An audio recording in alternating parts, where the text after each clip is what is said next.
Welcome to Swinger University, your horizontal enrichment program. Bringing you an educational podcast about swinging. Here are your hosts, Ed and Phoebe. Hello, hello, hello. Hey everyone, welcome back. That's Ed. I'm Phoebe. This is Swinger University. Today we're talking about your sexual health. Getting into the lifestyle obviously means having sex with other partners. What? And even more than ever, your sexual safety is important for yourself and for your partner or partners. Right. Before Ed and I got started with this hobby, sexual safety was a big topic. We did a lot of research. We got tested and consulted with our family physician. Sexual safety is important as a single person and more important, it seems, when you're in a long-term committed relationship because your family security is at stake. Your sense of mortality is at the forefront because maybe you're older, you have an established family, and you have deeper and broader connections. And quite honestly, it feels like you have more to lose because you're more invested in people's lives. Now, we've consolidated this very large topic for you, but we encourage you to do your own research as well. Our intent is to educate, to stimulate conversation, and alleviate any possible fears. Feel free to look at our resources, which are provided in our notes and on our website. We're going to start off with oral sex and what STIs can be passed orally. A common misconception is that oral sex is safer than vaginal or anal sex. All right, so oral sex and STIs. Woohoo. I know it's such a sexy topic. I know.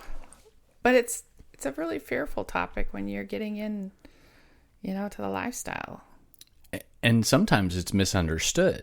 A lot of people go in with a lot of preconceptions or misconceptions about sex. Right. And what can happen. Right. So which STIs can be passed on from oral sex? You've got your chlamydia, your gonorrhea, syphilis, herpes, HPV, HIV, and that one. Trichomoniasis. Yeah. I have no idea what that one is. I'd never heard of it until we'd run across it in our research. So I like there you chicka, go. what the? Yeah. So many STIs can be spread through oral sex. And it's partly because most people who have oral sex also have vaginal or anal sex. Right. Now, you may have heard that congenital syphilis has doubled in 4 years. 1,300 cases in 2018, 14% were women, 15% were men who have sex with women, 48% were men who have sex with men. Sounds scary, right? Does that mean you should stop having sex with others?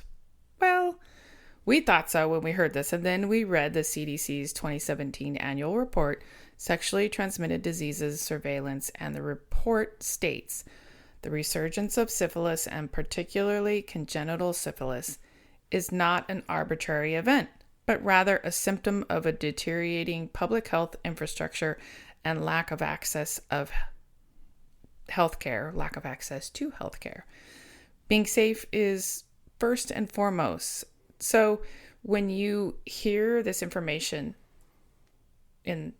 out there in social media from your friends, check it out, back it up. I mean, it really scared us. So we're like, okay, what's the truth behind this? Where did this information come from? Is it legitimate? How safe do I need to be? What kind of precautions do I need to take? Because we wanted to be safe with ourselves and safe with others. So checking your information is wise and, like I said, can alleviate some fears.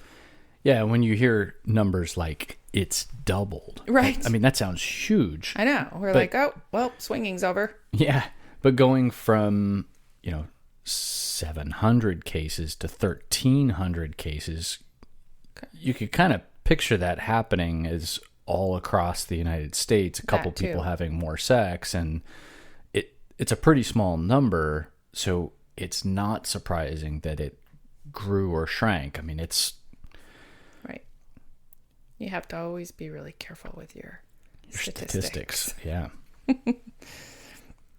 Now, genital herpes seems to be declining over the last 20 years, and although it's about 15 to 20% of the population that is still infected, and while there's no cure, there is medicine to reduce the symptoms and make it less likely to spread to partners.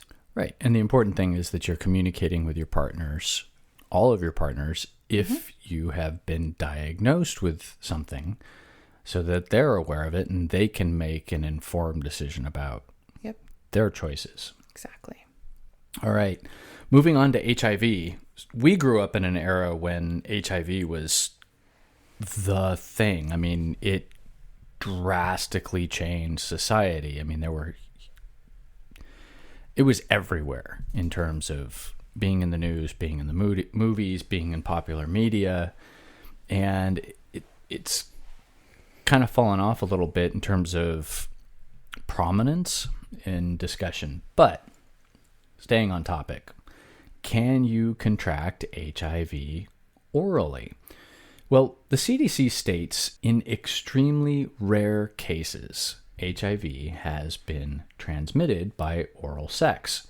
Studies have shown that the risk of getting HIV from oral sex with an infected partner, either giving or getting oral sex, is much lower than the risk of getting HIV from anal or vaginal sex with an infected partner. Good to know. So transmission does go down in terms of oral transmission with HIV, which is good because a lot of these can be treated, but that one can't really be. It's probably because we have cured. so much nasty bacteria in our mouth. Well, it's hard. It's hard to get it into the bloodstream in the mouth. I know. I wouldn't have thought so, though, because You got so many blood vessels and all that. yeah, you got a canker sore, you've got a little infected taste bud or something. Maybe that's But the mouth heals so quickly. true. It's True. amazing. Like you can bite your cheek and of course you keep biting it for the next 3 I know, 'cause days, it which swells up. is horrible. The worst thing. But your mouth heals quickly because you have to be able to eat. And if you can't eat, then you die. So your body heals quickly. Same thing for your genitals, by the way. They heal quickly as well. That's true. So if you do get an STI from oral sex, it could be due to factors like poor oral health, sores in the mouth, pre-ejaculate or ejaculate from an infected partner, contact with menstrual blood in the presence of other STIs. So, you just want to make sure you're Taking care of your stuff. Yeah. And when your doctor tells you that you have pockets and you should floss more, Oh, God. that's because your gums are inflamed and Bleeding. Okay. So there you go. There's all a right, reason. so everyone, don't to fuck anyone floss. with bad teeth. You floss so you don't get an orally transmitted STI. Oh, golly. I mean, heck, that might convince me. If my dentist, my oral hygienist, the lady who cleans my teeth is telling me, it's safer for oral sex if you floss. Did she say that? No, but I'd floss a lot more if she had. Really? Tell me more. Maybe we should educate our dentists. Public service. There you go. All right, so what if this all really freaks you out and you're a germaphobe. Well, you can lower your chances of giving or getting STIs during oral sex by using a condom. You can use a dental dam or another barrier method each and every time you have oral sex. And, of course, you could abstain, but then what's the point of swinging? Yeah. Kind of defeats the purpose. All right. So, you've had unprotected sex. Bum, bum, bum. And you're freaking out. Or something's off with your sexual health. Oh my God, how fast does an STI symptom occur? It varies. It could be anywhere from days to months, depending on the STI. Right. So the next morning, you're probably just hungover. It's probably not an STI. So within a few weeks, few days, however, sometimes not for months or years, for some of these, they'll show up. So we provided you a quick timeline for some of them. And we'll put more details in the show notes, but we're going to rip through some of the dates. Don't want to bore you too much with the heavy stuff. It's lots of statistics. It's great. So, chlamydia. 1 to 3 weeks. Genital herpes. 4 to 7 days. Although most people don't have any symptoms when first infected. Right. So you're asymptomatic, even though you may have been infected, and it takes a while for it to show up. Yes. Genital warts. 2 to 3 months. And again, most people don't develop obvious warts that have the virus, so you may not even know. Right. Gonorrhea. 10 days. Pubic lice scabies. 5 days to 5 weeks. Yeah. Oof. Syphilis. 2 to 3 weeks. Symptoms may or not be obvious. They kind of come and go. Right. And your favorite one, which I can't pronounce. Trichomoniasis. 4 weeks. And then you have your HIV, which is 2 to 6 2 to 6 weeks. Yeah.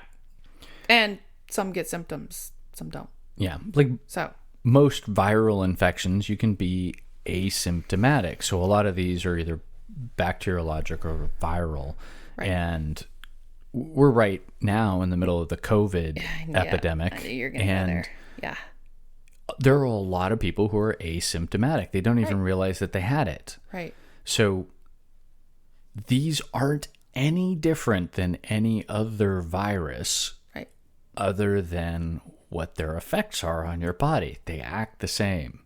You're aware of it. You're not aware of it. It takes some time. Your body develops antibodies for it. You never know. That's why we have testing. You get tested. You get tested for HIV and your STIs. And we're going to talk about the HIV test, which is what a lot of people typically get tested for, along with STI tests. Right. But in the lifestyle, we hear people talk a lot about, well, I had my HIV test. I'm tested. I'm clean. I had my HIV test. Okay, well, great. That's good. But we started to look into that.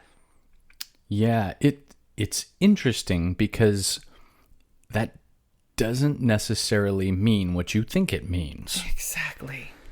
So, put on your thinking cap. We're gonna get a little technical, and then we'll summarize it all up at the end. Yeah, we're gonna put up some Gantt charts, and we're gonna show you timelines and some long polls for the project. But no. Okay, so the most commonly used HIV test is to detect the HIV antibody. There are also tests that look for genetic material or proteins. Right. So talk to your doctor, figure out which one you want to do. You can do some research on the web. There are tests out there that you can have mailed to your home. And I put those links, I will put those on the website, and you can go to those websites and order those tests and get tested at home. All right. So here we go. Now, here's our timeline.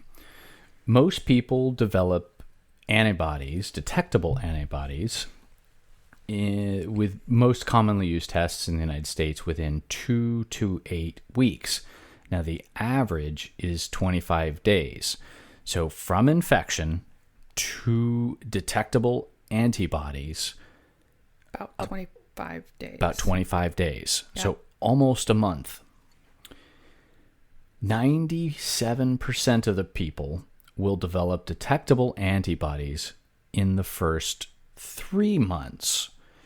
So there's 3% that won't fall in that range. Right.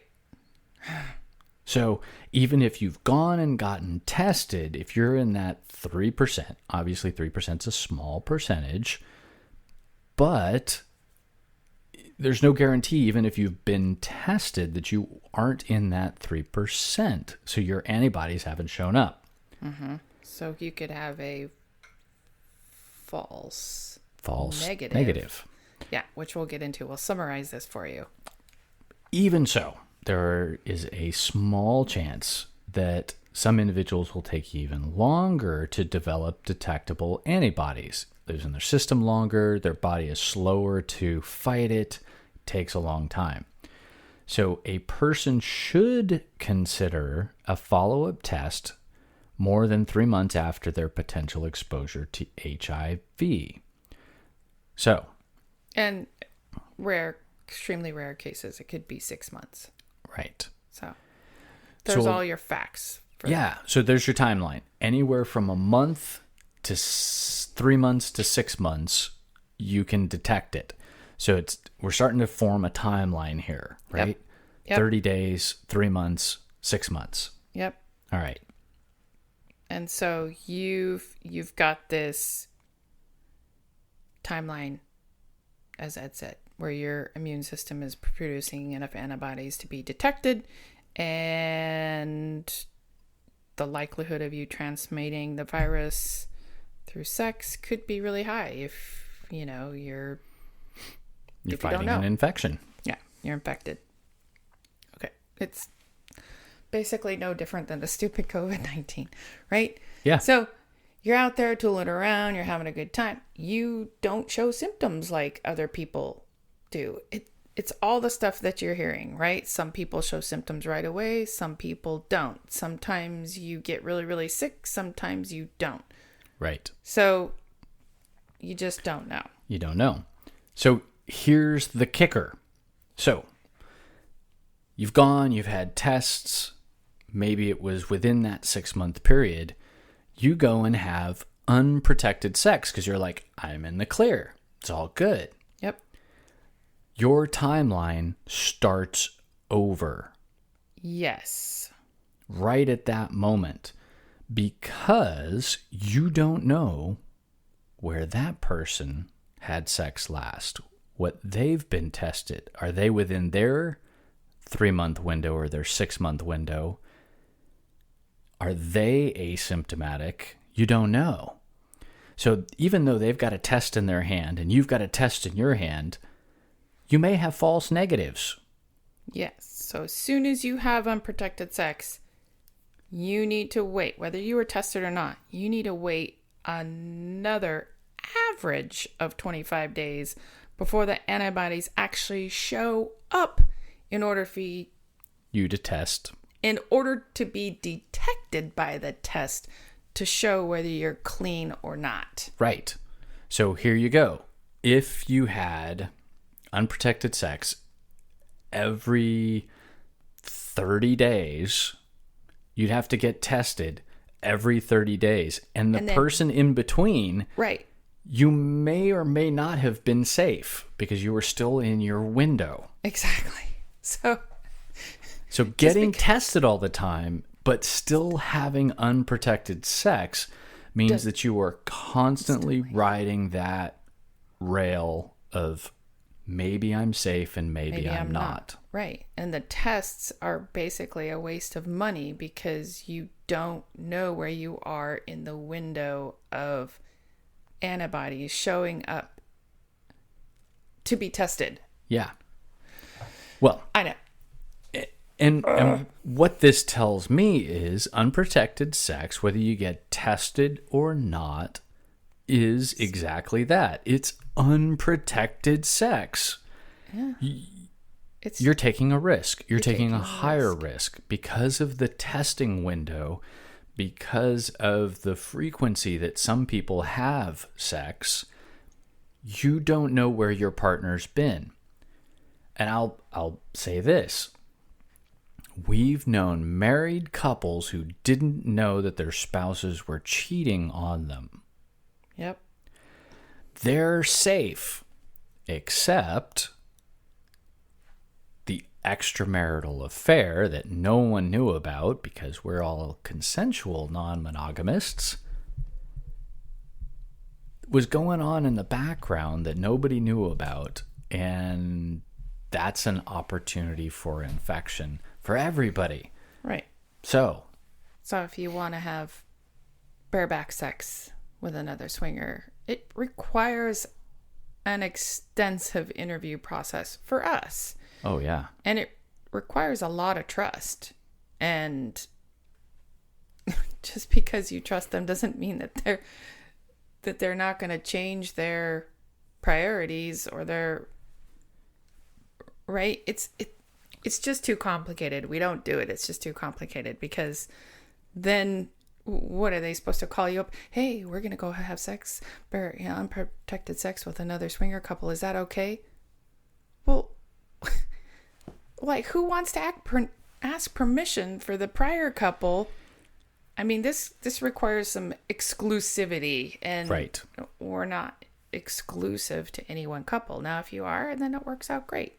But Assuming that you are actually exclusive. right, again, a lot of trust. There's a lot of trust going on here. It's just way too complicated.